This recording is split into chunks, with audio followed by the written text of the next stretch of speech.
ఇంట్లో ఎక్కడ స్వస్తిక్ గుర్తు వేస్తే అష్టైశ్వర్యాలు కలుగుతాయి అన్న దాని గురించి ఈ వీడియోలో తెలుసుకుందాం. ముందుగా ఈ వీడియోని లైక్ చేసి సబ్స్క్రైబ్ చేయండి. హిందూ సాంప్రదాయంలో ఓంకారం గుర్తు తర్వాత అంతటి ప్రాముఖ్యత ఉన్న చిహ్నం స్వస్తిక్. చాలా రకాల శుభకార్యాలకు స్వస్తిక్ గుర్తుని గీస్తూ ఉంటారు. ముఖ్యంగా గృహప్రవేశం సమయంలో ఈ స్వస్తిక్ గుర్తుని ఇంట్లోని గోడలకు, బయట డోర్‌కి గుర్తుని రాస్తూ ఉంటారు. దీనివల్ల చాలా మంచి ఫలితాలు కలుగుతాయి. ఈ గుర్తుని ఇంట్లోనే కొన్ని ప్రత్యేక ప్రదేశాలలో వేయడం వల్ల లక్ష్మీ అనుగ్రహంతో అష్టైశ్వర్యాలు కలుగుతాయి. మరి ఇంట్లో ఈ గుర్తుని ఎక్కడ వేయకూడదు అనే దాని గురించి ఈ వీడియోలో తెలుసుకుందాం.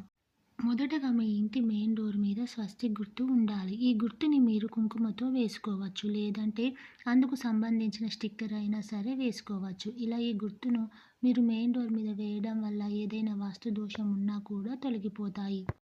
అలాగే ఇంట్లో ఉన్న తలుపుల మీద ఈ గుర్తు వేసినా, లేదంటే స్టిక్కర్ అతికించినా లక్ష్మీ కటాక్షం కలుగుతుంది అంట.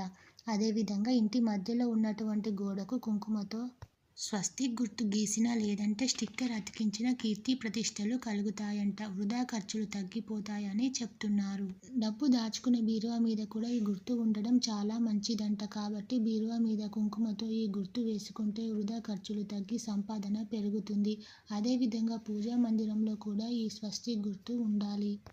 ఆ గదిలోని గోడకు ఎర్రని గుర్తుతో స్వస్తిక్ వేసుకుంటే చాలా శుభప్రదమంట. అలాగే వంటగదిలో కూడా ఈ స్వస్తిక్ గుర్తును వేసుకుంటే లక్ష్మీదేవి యొక్క అనుగ్రహం కలుగుతుందని పండితులు చెప్తున్నారు.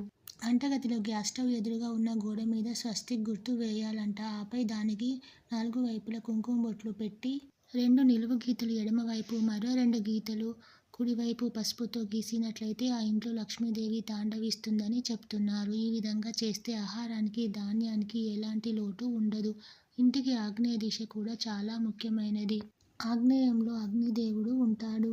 లక్ష్మీదేవి ఎప్పుడు అగ్నిదేవుడి ద్వారా ఇంట్లోకి ప్రవేశిస్తుంది. లక్ష్మీదేవికి ఇష్టమైన అక్షరం శ్రీ కాబట్టి ఆగ్నేయ మూలలో శ్రీ అనే అక్షరం రాయాలి. అప్పుడే ఆ ఇంట్లో వృధా ఖర్చులు తగ్గి డబ్బు నిలబడుతుంది. ఈ వీడియో మీకు నచ్చితే లైక్ చేసి సబ్స్క్రైబ్ చేయండి. Thank you.